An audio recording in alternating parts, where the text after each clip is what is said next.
Military aviation की दुनिया में तेजी से बदलाव आ रहे हैं।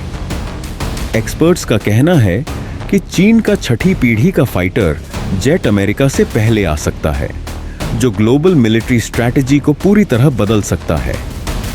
अब तक यूएस को एडवांस मिलिट्री टेक्नोलॉजी में लीडर माना जाता था, लेकिन चीन की तेजी से बढ़ती एयरोस्पेस क्षमताएं अब इस वर्चस्व को चुनौती दे रही हैं। क्या हम एयर कॉम्बैट के नए युग में प्रवेश कर रहे हैं, जहां चीन लीड करेगा? दशकों तक अमेरिका ने मिलिट्री एविएशन में बढ़त बनाए रखी है, खासकर F-22 रैप्टर और F-35 लाइटनिंग II जैसे फाइटर जेट्स के साथ। ये जेट्स स्टील्थ, स्पीड और एजिलिटी का बेहतरीन उदाहरण है।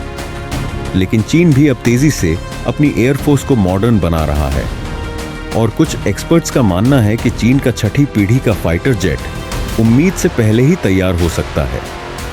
छठी पीढ़ी के फाइटर जेट्स पांचवीं पीढ़ी के मुकाबले कहीं ज्यादा एडवांस होंगे। ये जेट्स स्टेल्थ, सुपर क्रूज और ऑटोनोमस कैपेबिलिटीज से लैस होंगे। लेकिन असली सवाल यह है कि क्या चीन की यह नई टेक्नोलॉजी दुनिया की मिलिट्री पावर को बदल सकती है?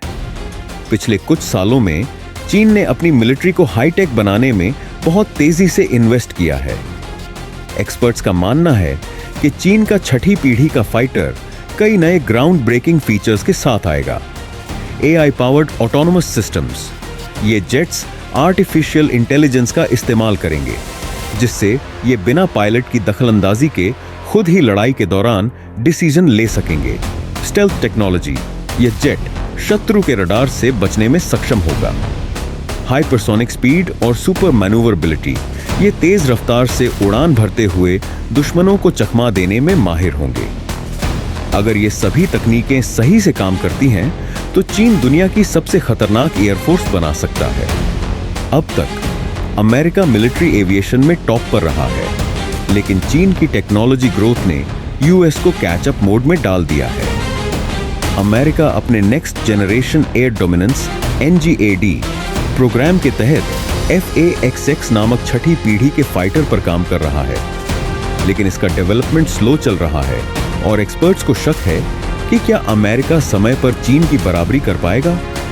अमेरिका को अब राडार सिस्टम्स, वेपन टेक्नोलॉजी और स्टील्थ काउंटर मेजर्स को और एडवांस बनाना होगा, ताकि चीन की बढ़ती ताकत को रोका जा सके। लेकिन अगर चीन पहले छठी पीढ़ी के फाइटर लाता है, तो अमेरिका के लिए मुश्किलें बढ़ सकती हैं। अगर चीन का छठी पीढ़ी का फाइटर जेट पहले आ गया, तो इसका असर सिर्फ मिलिट्री टेक्नोलॉजी तक सीमित नहीं रहेगा। यह पूरे एशिया प्रशांत, एशिया पैसिफिक क्षेत्र में बैलेंस ऑफ पावर को बदल सकता है। अमेरिका का मिलिट्री दबदबा खतरे में आ सकता है। जापान, दक्षिण कोरिया और ऑस्ट्रेलिया जैसे देशों की सुरक्षा रणनीति पर असर पड़ सकता है। एयर सुपीरियरिटी में बदलाव से ग्लोबल पॉलिटिक्स भी प्रभावित होगी।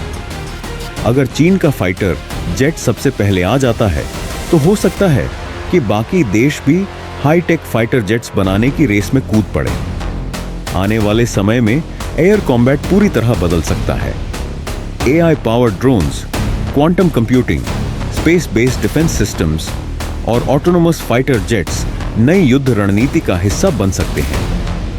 अब सवाल सिर्फ फाइटर जेट्स की संख्या का नहीं होगा, बल्कि यह होगा कि कौन सबसे एडवांस और इंटेलिजेंट टेक्नोलॉजी इस्तेमाल कर रहा है।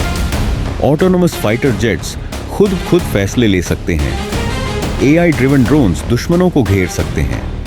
क्वांटम कंप्यूटिंग और रियल टाइम डेटा एनालिसिस से लड़ाई का तरीका बदल सकता है। अमेरिका और चीन के बीच छठी पीढ़ी के लड़ाकू विमान की रेस आगे जाकर पूरी मिलिट्री दुनिया को बदल सकती है। चीन और अमेरिका दोनों ही छठी पीढ़ी के फाइटर जेट्स पर काम कर रहे हैं, लेकिन सवाल यह है कि पहला कदम कौन उठाएगा। अगर चीन पहले सफल होता है, तो ग्लोबल मिलिट्री बैलेंस बदल सकता है। अगर अमेरिका आगे निकलता है, तो वह अपनी एयर सुपीरियरिटी बनाए रखेगा। यह सिर्फ टेक्नोलॉजी की रेस नहीं, बल्कि ग्लोबल मिलिट्री स्ट्रैटेजी का एक महत्वपूर्ण मोड़ है। आने वाले 10 सालों में AI, स्टील्थ और ऑटोनोमस टेक्नोलॉजी के जरिए एयर कॉम्बैट पूरी तरह बदल सकता है। अब सवाल आपसे, क्या आपको लगता है कि चीन अमेरिका को पछाड़ सकता है, या अमेरिका अपनी लीड बनाए रखेगा?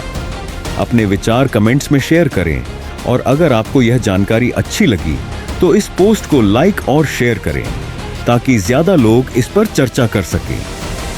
Blast of.